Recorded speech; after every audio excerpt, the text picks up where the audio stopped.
Hey everybody, good evening. Thank you so much for joining me. This is Harriet Kamek with Down to Earth, the show in which we talk about the issues that matter.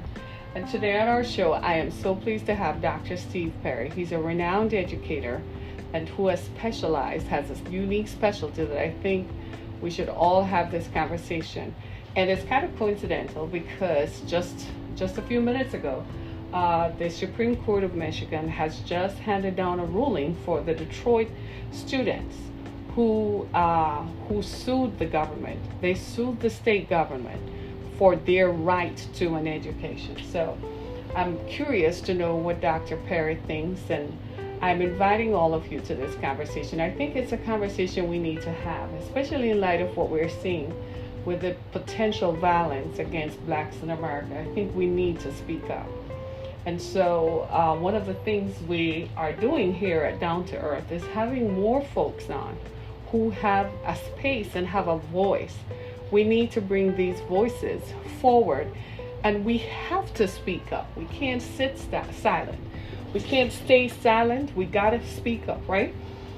Right. So while we're in the midst of George Floyd and all the protests and whether the military installations should rename their Confederate names. I can't believe that. I can't believe it. I don't know about you guys, but I simply can't believe that a lot of these military installations, their names came from Confederate generals. God help us all.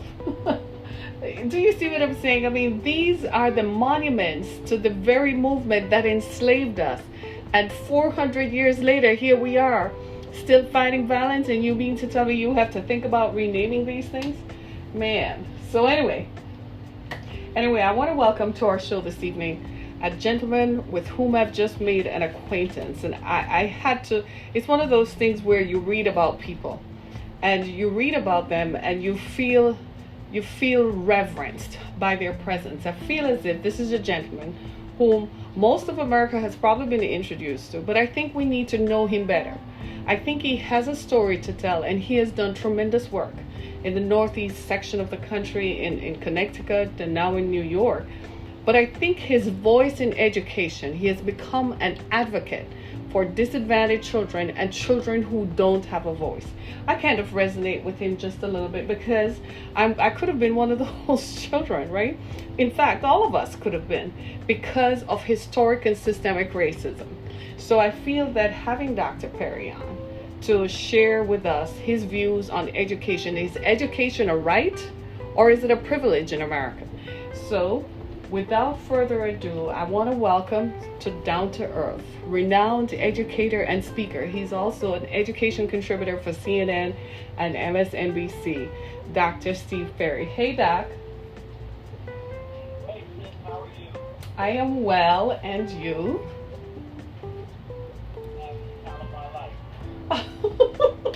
That's good. I like that. I like a man who can say that forcibly and say that he's having the time of his life. That's good. Well, what other option do I have? This is the only life and the only time I have, so I better put them together and have the time of my life. Ain't no sense of sitting around here worrying about what I don't have. I need to focus on what I do, which is I'm on the right side of the dirt for the time being. Wow, that's an interesting supposition. I don't know. Yesterday, I think we all were a little bit taken aback because I don't know about anybody else, but as a mother, yesterday in watching George Floyd's homegoing in Houston, and I think it did something to me at the end because I recognized that he was crying out for his mama, and there he was. He's entombed right beside her. And it's sad. It's a sad end to all of that. And I thought, I don't know, I kind of felt like today people would be marching more and would have been more angry because now he's gone. You know what I mean? No, he's finally gone. A life is gone for no reason, just one of the many. I saw somebody put up on my Instagram feed today that there are at least 100. They're keeping a record. There are now 100 black people who have been killed by police violence in recent times. So I get it. But Doc, I wanted to ask you this question, right? Do you think education, from what you have seen with your work in Connecticut, you started out in Hartford, and I read the story about you wanting to name your first school after a black woman who for 30 years had advocated for education in Town. And when you look at those kinds of experiences, do you think that education is a right or is it a privilege in America? Well, the obvious is that it's a right, but the obvious is also that it's a privilege. Because if it was an exercise right, then it wouldn't be such a privilege enjoyed by such a few. The fact is that the American public school system is the most racist of all of the institutions in our country, period. It's the most racist because if you take the term innocent victim, there is no more innocent victim than a child. Mm-hmm. And the system was, and remains designed to make sure that black and Latino children, and then poor kids, in that order, never gain access to a quality education. Wow. And we allow middle class, largely white, female teachers to tug at our heartstrings about how hard it is to do the job and how hard it is for them to do it. Racism on the outside, but the real racism that is having the greatest impact on our children is the racism by teachers, principals, guidance counselors. It's that racism that is the greatest racism that we face. We're sitting here having a conversation about police unions and how they protect racist cops. There is no organization that protects racism writ large with greater consistency than the American Federation of Teachers and the National Education Association, the two largest teachers unions and two of the largest contributors to all political campaigns in the United States of America in history. They protect the status quo to make sure middle class, largely white, female teachers keep their jobs no matter what, so that they can continue to draw down their dues from their salaries, period. You know what, I kind of agree with you on that. That is a fact. As you have stated, that is a fact that that is systemic racism. And I think VP Biden said it best yesterday when they interviewed him on CNN. He said, we need to look at systemic racism in America and address it. He did address racism in education. I am glad that they have brought that. But he doesn't mean that, though. Oh, my God. He doesn't mean that, though. He doesn't mean that. Okay. He don't mean it. Oh, God, no, he doesn't mean it. What he means is he wants somebody to sprinkle pixie dust and stop cops from being racist. What he wants people to do is to sprinkle tens of billions of dollars back into failed school systems. Jesus. And hope that people change.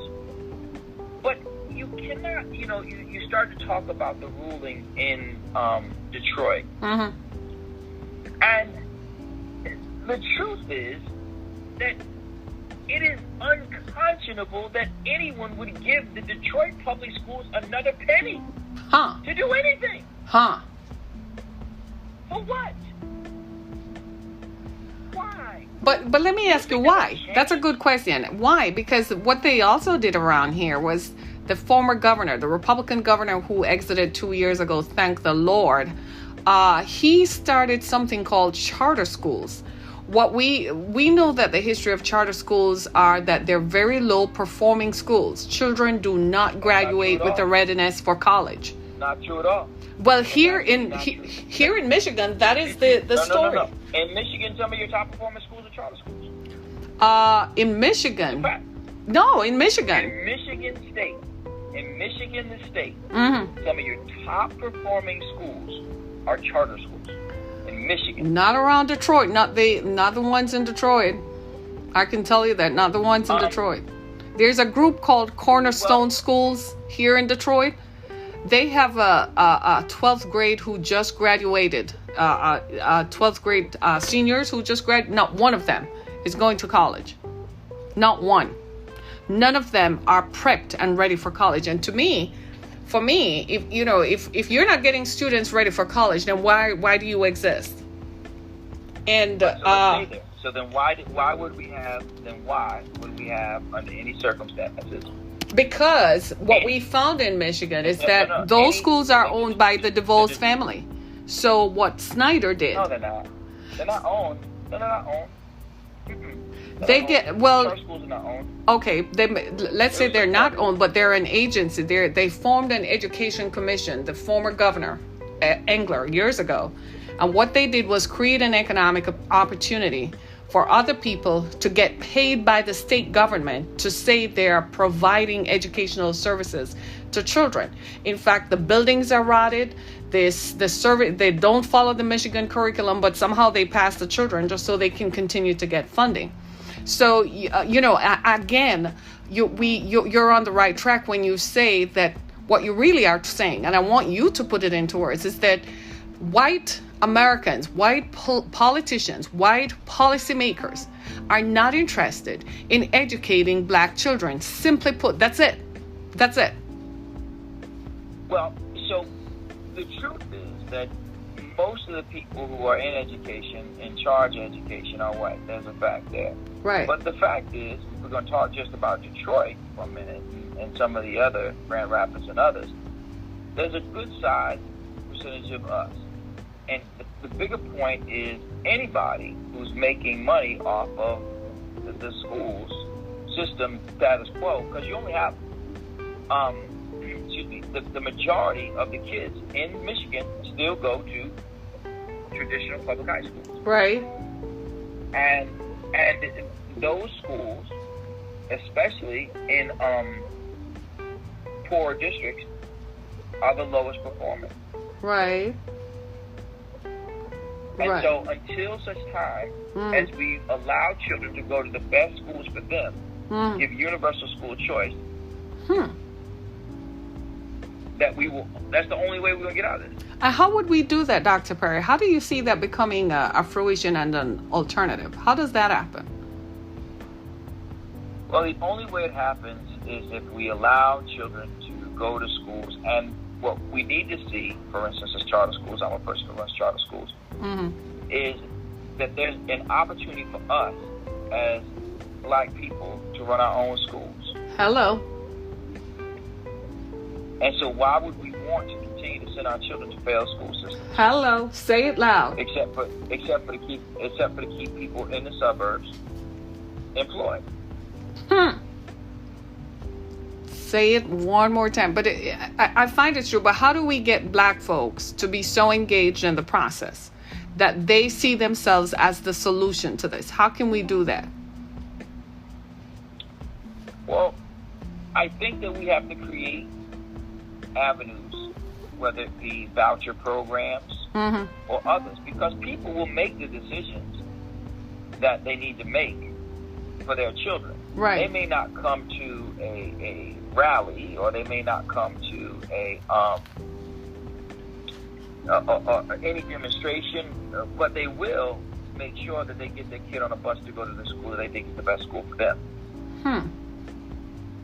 So are you saying that maybe we go back to the era of busing students again, getting them? I think it's even more sophisticated than that. It's not just about sending a group of kids to a white school.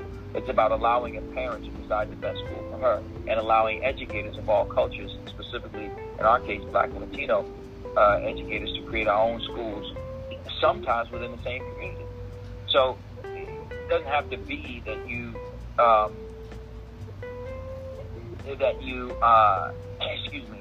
look at it doesn't have to be that you create a time where the kid goes to a white school. You create a black school within the same school system. You know, if you look at, for instance, in Michigan, of the top 110 schools, not one of them is a traditional Detroit public school. Not one.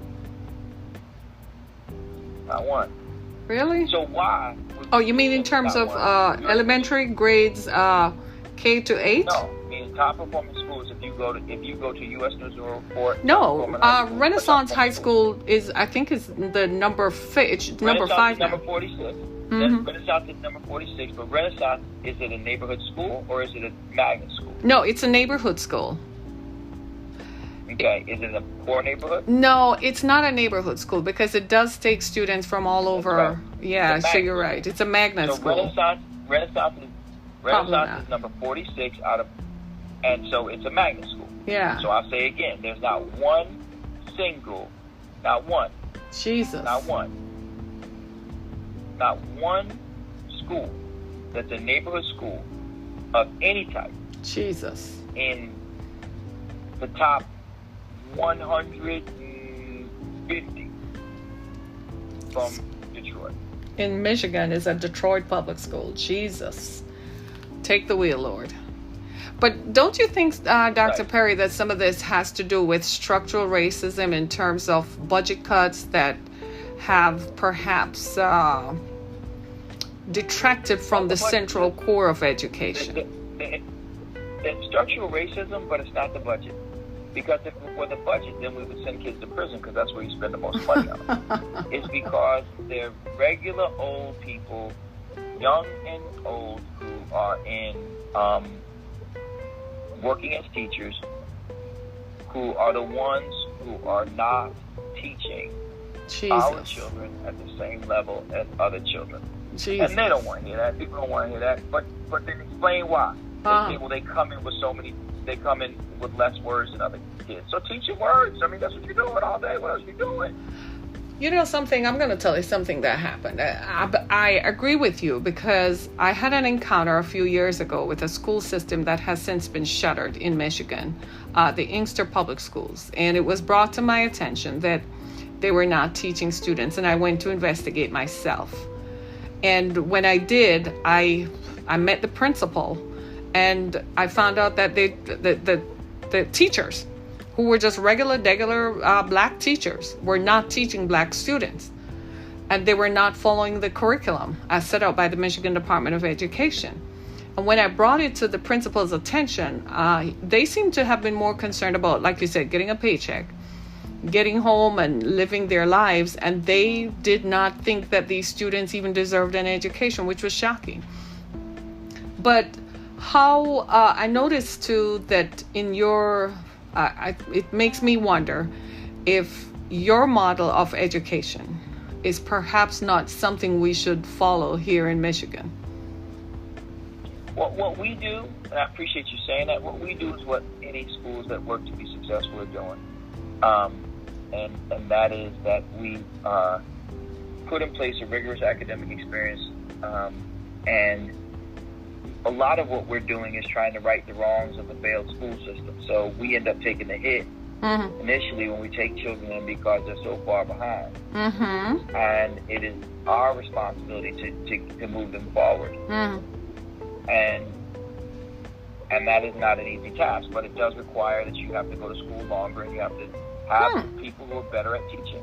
Wow. So that is the model. I see in one of your schools, the shall we say the landmark one, the one in Hartford, that you have a 100% college acceptance rate. That is remarkable. Yeah, so thank you. So that's for all of our schools. We have a high school in Bridgeport, Connecticut, and it's in its 5th year, and every single year since it opened, even though we started with seniors in the first year, every year we've sent every kid who's graduated on a 4-year college, every single year. That is amazing. I wish the same could be said of some of the school districts here, especially the one I told you about, Cornerstone. I know I'm going to get some flack for it, but when you look at it, the question comes down to, in the world that we live in America today, children need to be given every advantage that they should have, especially black and brown kids who are economically disadvantaged most of the time, and for whom opportunities are rare. We should really try to focus on that. But before you go, Dr. Perry, I know you have to go. I wanted to ask you to bring something to your attention. You said to best educate a child, you must first treat them like family. Can I just ask what drives you to that? I mean, how did education become such a focus for you? It is our only hope. mean, you could look at all the other avenues out, but none of them get you out of the doldrums of our circumstances. Until you understand how the system operates and until you can manipulate it bend it to your needs, you will not, you will be overcome by it. And for me, I want to make sure that our children have access to a quality education because they deserve it. They absolutely deserve it. I couldn't have agreed with you more. I find that I couldn't agree with you more, especially as I look around and see what happens with young people. Part of what I do is I work in human trafficking, and I specialize in a particular demographic. It's women, adult women who were trafficked as children and for whom they arrive at a certain stage in life and they're homeless. And what we found was that the victimization of their circumstances contributed to their victimhood and the traumas associated with it. But you know what was shocking to me? It had never occurred to me that the fact that they were taken as children meant that their education was interrupted. And it was shocking to discover that invariably they never even finished 5th grade. Some of them never even entered elementary school, and they could barely read. And this was across the board. This was not just black and brown children who become women. These were whites. We had girls from right across the spectrum. So it made me start to rethink. It forced me to rethink, what are we looking at? Here in Detroit, for instance, there are a lot of adult education centers, and I don't even want to get started on the prison pipeline thing because that's a whole other conversation for a whole other day. But where do you see, if I were to ask you this question, we might have a new president at the end of this year, we might not. I don't know which way the wind is going to blow. But where do you see education going? Is it likely that we're going to have people who will listen to what us in the black and brown community have to say? No, not yet. Not yet. We haven't said it forcefully enough. Oh. It's because the teachers union is speaking on our behalf. They are not speaking for them. For us, they're speaking for themselves. So should we start our own unions then? Should we start our own, or black teachers? Yeah, we should. Yeah. Well, of people who focus on black education, yeah, we absolutely should. In fact, I've started one. It's called the Freedom Coalition.